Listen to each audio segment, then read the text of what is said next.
पूर्व सांसद रमाकांत यादव, समाजवादी सरकार में रहे मंत्री विधायक ललई यादव जी, विधायक जगदीश सोनकर जी, एमएलसी आशुतोष सिन्हा, लल्लन प्रसाद एमएलसी जी, पूर्व विधायक जगदीश नारायण जी, पूर्व विधायक श्रद्धा देवी जी, राज बहादुर यादव, विधायक प्रभु नारायण यादव जी, विधायक जो दूसरे दल से हैं श्रीमती सुषमा पटेल जी, पार्टी के नेता केपी यादव, पूर्व विधायक ओम प्रकाश दुबे जी, राजनारायण बिन जी, रणजीत सिंह पटेल जो आजकल समाजवादी पार्टी में हमारे साथ हैं, श्री यादव जी पूर्व मंत्री, गुलाब चंद सजोर जी,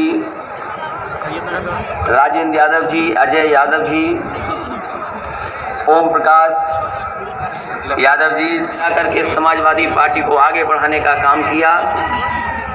उनका आज जन्मदिन जो हम सब लोग याद कर रहे हैं, जब आज हमारे बीच में पारसनाथ यादव जी नहीं हैं, अगर हमारे बीच नहीं हैं, लेकिन उनके तमाम कार्यकर्ता साथी और पूरा का पूरा परिवार हमें दिखाई दे रहा है। जहां पारसनाथ यादव जी ने अपने पूरे जीवन में गरीबों के साथ खड़े होकर के लड़ाई लड़ी, गरीबों के साथ अगर कहीं अन्याय हुआ होगा तो आकर के वो आगे खड़े हो गए। उसी का परिणाम है कि वो राजनीति में पीछे कभी नहीं मुड़े और लगातार राजनीति में ऊंचाइयों तक पहुंचे हैं। जैसे मैं यहां मंच पे खड़ा हूं, मेरी उम्र के बहुत सारे लोग होंगे, जब हम लोगों ने जन्म लिया होगा तब वो राजनीति में प्रधान बन चुके थे। प्रधान से लेकर के सबसे छोटी इकाई है और सबसे कठिन चुनाव है। प्रधान जी से कठिन कोई चुनाव नहीं होता। वो प्रधानी से लेकर के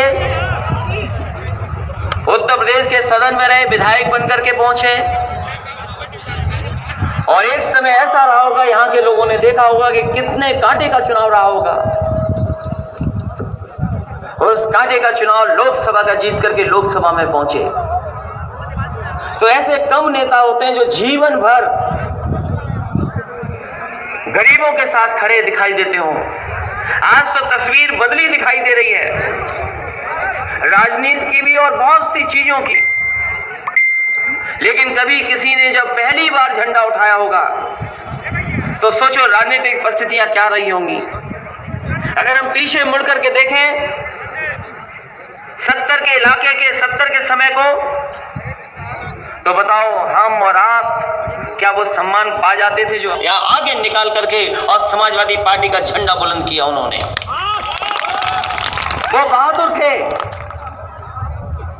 वो बहादुर नेता। और हम लोगों ने तो बचपन से देखा,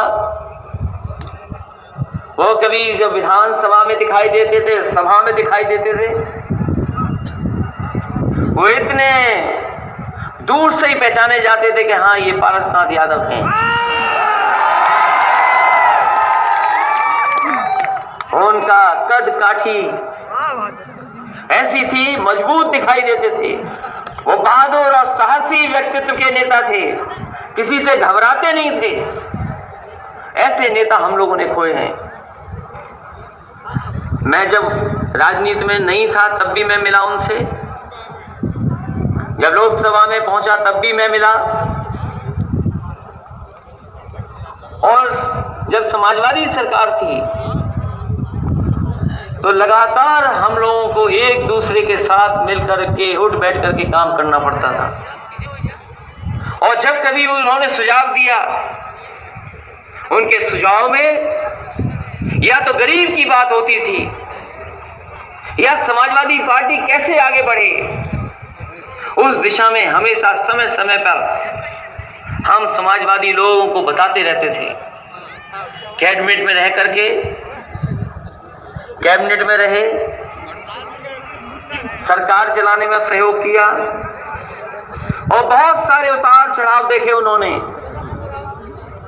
उन्होंने जैसे राजनीतिक उतार चढ़ाव देखे होंगे, शायद यहां कम लोग होंगे जिन्होंने उतने राजनीतिक उतार चढ़ाव देखे होंगे।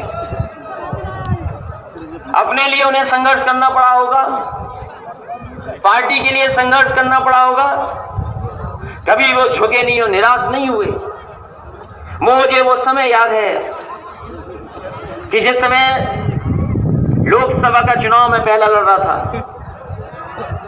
उनके साथ जो लोग चुनाव लड़ाने मुझे गए होंगे वो जानते होंगे, जब पार्टी में ये तय हो रहा था कि किसको कहां जिम्मेदारी दी जाएगी, तो मुझे अच्छी तरह याद है कि नेताजी ने कहा कि इन्हें जिम्मेदारी दीजिए सबसे मजबूत क्षेत्र को। मैं वो हमारी लोकसभा का भरतना का क्षेत्र था, वो बहुत पिछड़ा इलाका था, बहुत पिछड़ा। जैसे यहां पर उतनी रेत नहीं दिखाई दे रही है, रे का इलाका, जितना हमारा रे का इलाका था।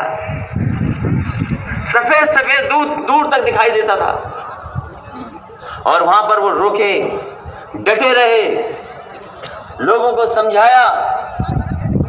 और उस विधानसभा में सबसे ज्यादा पुलिस का इंतजाम भी था, क्योंकि विपक्ष के लोग ये जानते थे कि यही विधानसभा है जिसमें अगर हम वोट को रोक ले जाएंगे तो समाजवादी पार्टी नहीं जीत पाएगी। लेकिन उन सरकार के लोगों को यह नहीं पता था कि पूर्वांचल का एक मजबूत नेता यहां पर समाजवादी पार्टी का झंडा लेकर के बैठा है। और जब परिणाम आया, जब रिजल्ट आया उस चुनाव का, कहीं जीते, कहीं हारे, कहीं थोड़ा पीछे, थोड़ा आगे, और जब आखिरी विधानसभा का बोर्ड खुला, तो सबसे ऐतिहासिक जीत अगर कहीं हुई थी तो वो भरतना विधानसभा, जहां पर आपके नेता पारसनाथ यादव जी लगातार काम करते रहे। यहाँ है बहुत सारे साथी जो जानते होंगे इन बातों को।